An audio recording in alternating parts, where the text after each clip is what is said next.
Welcome to the Dare to Grow Show. I'm Sarah Morgan, and my mission is to help you take daily action in your business, show up consistently and confidently for your audience, and earn more with digital products and programs. I know you have a rad vision for your life and business, but do you dare to grow? Let's jump into this episode and talk about how to make it happen.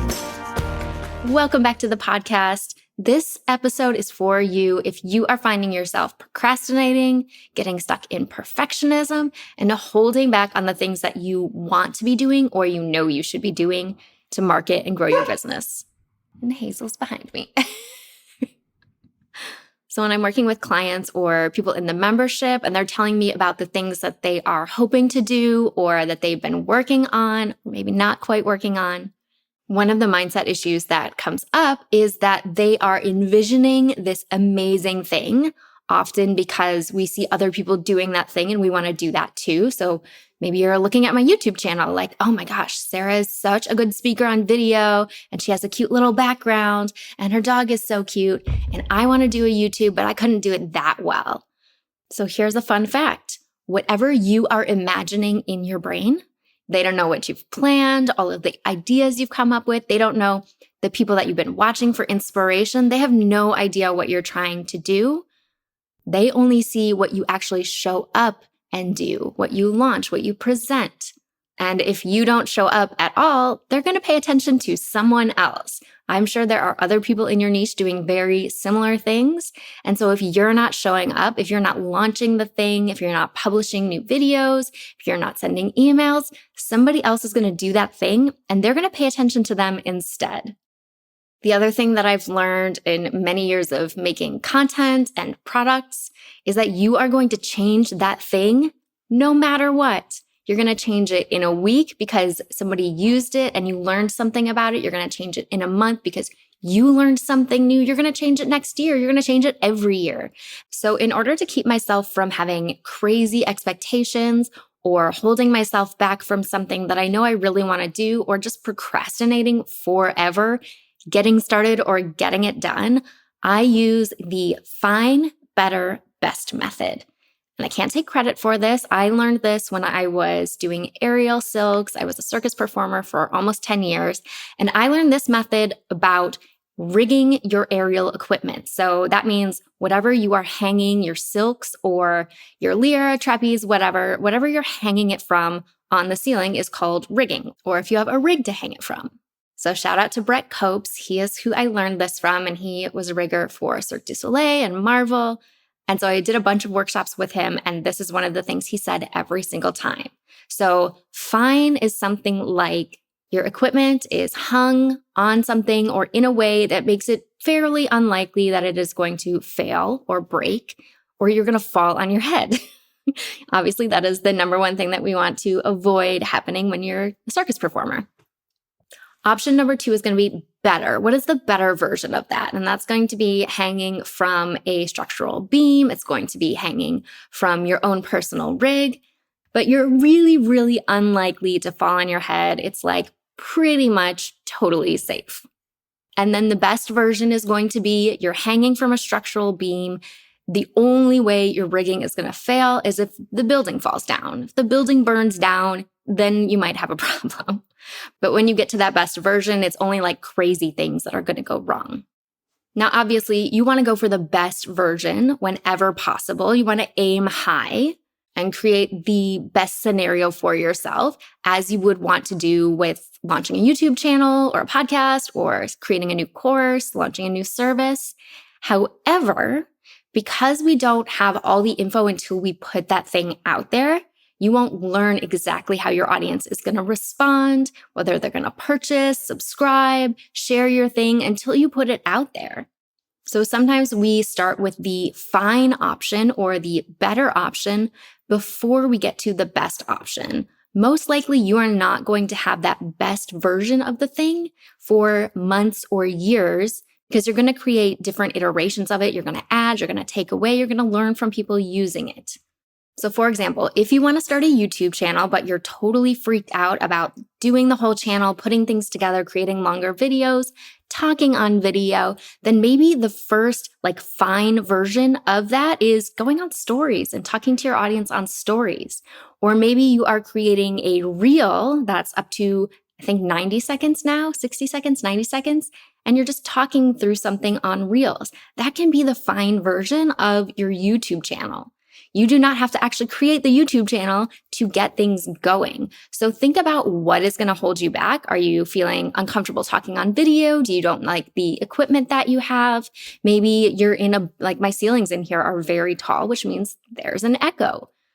So all of those little things could hold me back from doing the actual channel, but instead you can start smaller with something that's not even YouTube related. Or for maybe your better version, you do some YouTube videos, but you use your phone. I'm using my phone right now. It's fine. I have my fancy mic. But the first, I don't know how many videos I have now, maybe 10? The first set of videos, I just used the microphone on my camera. That was the fine version or the better version. The best version, I would love to have a fancy camera. I would love to have a fancy mic that's going to muffle some of the echo in here and create better sound. But I'm not going to stop doing the thing or getting started because I just have my phone.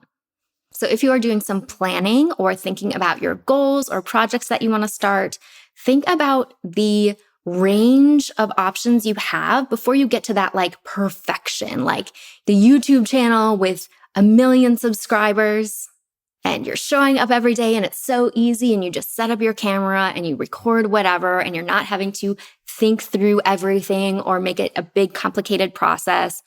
So if you're watching someone that has millions of followers on YouTube, instead of looking at what they're doing and thinking, okay, now I have to do X, Y, Z, A, B, C, D, E, F, G, and you have a huge list, think about the easiest way to do it. Do the fine version first, which will probably turn out to be the better version because we are a little bit hard on ourselves. I know I am. And then start from there. Even if you feel like you're starting with your best version, I guarantee that in a couple of months or a year, you're going to go back and look at that thing and be like, I could have done so much better. And you're probably going to redo it. I do that all the time. I go through and I update lessons in the courses. Or this podcast you're listening to was an email. Let's see, what year is this? 2019, March 2019.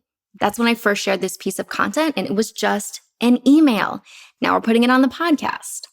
So if you are a perfectionist like me and you tend to have a huge, complicated idea right from the start, and you want to make sure that every little thing is perfect, give yourself some grace, give yourself a little bit of a break, make it easy on yourself. If you are finding that expectation that you've created for yourself, you've imagined up this expectation or set of expectations or rules for how things need to be done, throw that shit away and figure out what the easiest version is for you so that you don't put it off for 6 months or a year.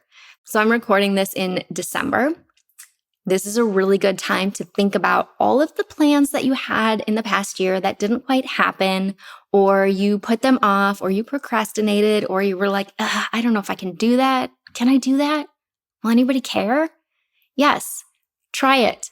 Do the fine version, scooch it out there, see what people say, get some feedback, and then you can do the better version and the best version. Remember, like I said at the beginning, nobody else knows your plans unless you tell them. So you can keep things under wraps, do the fine version, and then in a few months, a few weeks, a few years, when you get to that best version, you are going to realize that it is even bester, I'm making up a word. It's more bester than you could have ever come up with from that starting point. So don't worry about showing up with the best, most complete course ever or having the most perfect workshop. You will always learn more things. You will always change things. You will always add things in and adjust when it's in front of your audience.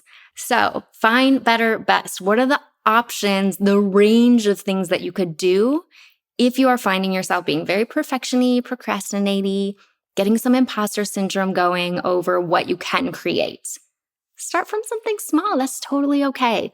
Or if you've got a big plan and you have the time and the resources, go for best. You can go for it.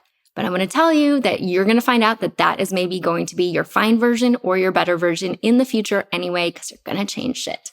And let me know if there's something you are thinking about launching this year that you're going to give yourself a little break. So remember, you can go forward doing the fine or better version and be successful with what you have right now.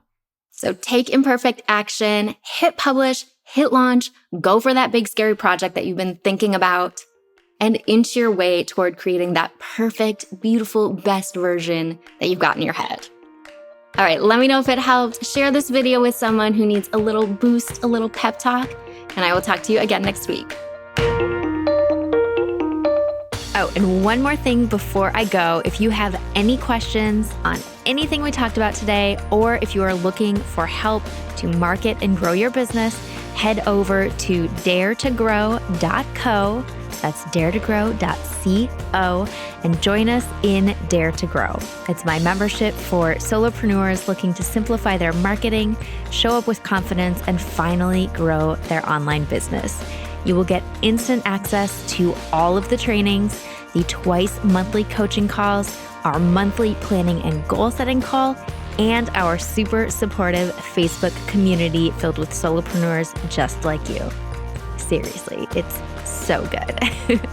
If that sounds like something you need, link is in the show notes or visit daretogrow.co and I will see you inside.